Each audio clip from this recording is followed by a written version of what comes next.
Hiding in the mist is the grandest of sacred monuments. Sitting still in this valley, it's the pride of Javanese architectural ingenuity and a UNESCO World Heritage.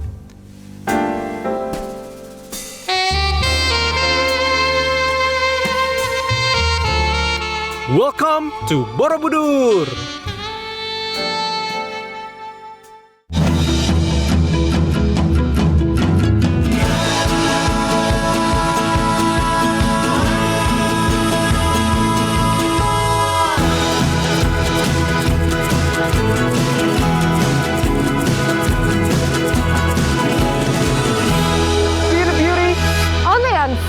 Indonesia.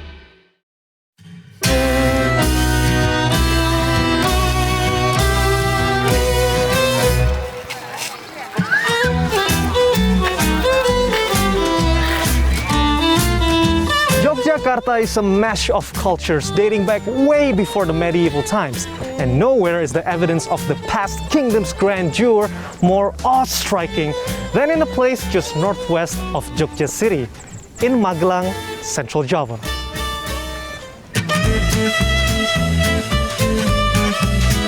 It is the largest Buddhist temple in the world, dating back to the 9th century Sailendra dynasty. Nonetheless, historians still peer on theories on who actually made the temple, since Hinduism and Buddhism kingdoms were equally influential at the time. Wow, that is massive! Borobudur has 10 platforms, 7 square and 3 circular. And atop is a monumental stupa. This design is said to reflect on the Buddhist philosophy on the circle of life. Kamadhatu being the bottom, where one is still bound to worldly appetites. Then there's Rupadhatu as the midlife, where minds are wiser toward mundane greeds. And finally, Arupadhatu at the top, where one completely surrenders to a higher self. We're facing east. Behind me is west, north, south.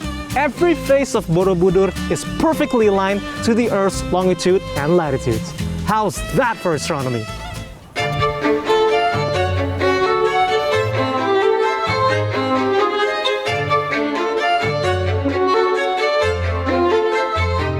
It took a mind-boggling 2 million individual stone cubes to build and a whole century to complete.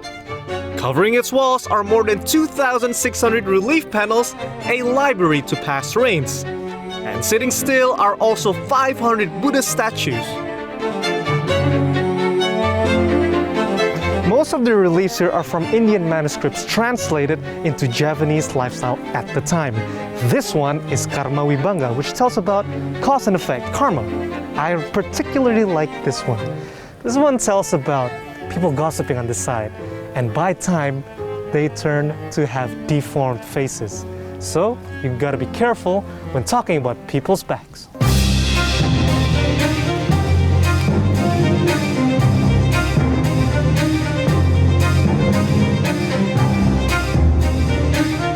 As massive as it was, the monument was abandoned in the 14th century. It's difficult to pinpoint why, but evidence suggests natural disasters buried the temple. Moreover, the introduction of Islamic influence sealed its fate. Until 1814, when Sir Thomas Raffles, the ruler at the time, stumbled upon talks from locals of a giant monument hidden behind the jungles. And he went there and brought this to the world stage. Massive reconstruction projects have been made until we see the Borobudur that we know today. It has stood the test of time, being a victim of theft, even a bombing, and also naturally by earthquakes and its raging neighbor, Mount Merapi.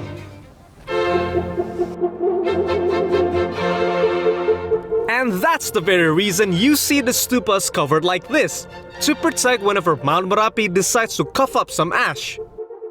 Access to the temple is also now temporarily closed for the sake of preserving its stones.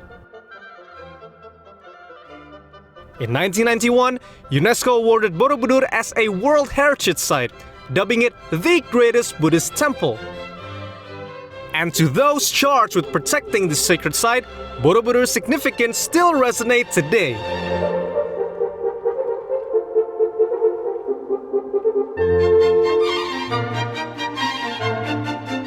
Every time I come back and climb that structure, there's always something new. You know, you have a different take on what you see, right? And this is, I think, the vision that the people who built that at that time had, that it should inspire generations after generation. And that inspiration is where Borobudur stands so much more than just a pile of rock, a monument of wonder for all humanity.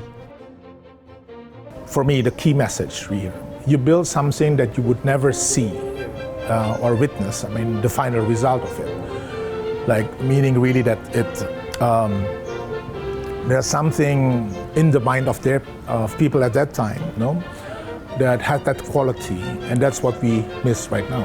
You know? So if only we had like people with that kind of vision, I think this country would be better off, right?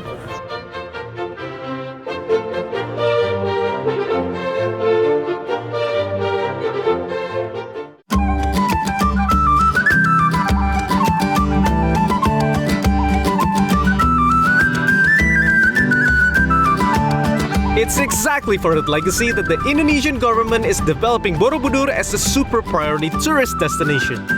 Being a magnet to the region, Borobudur truly echoes on its surroundings, and for me, that calls for a trip. Time to change the shorts.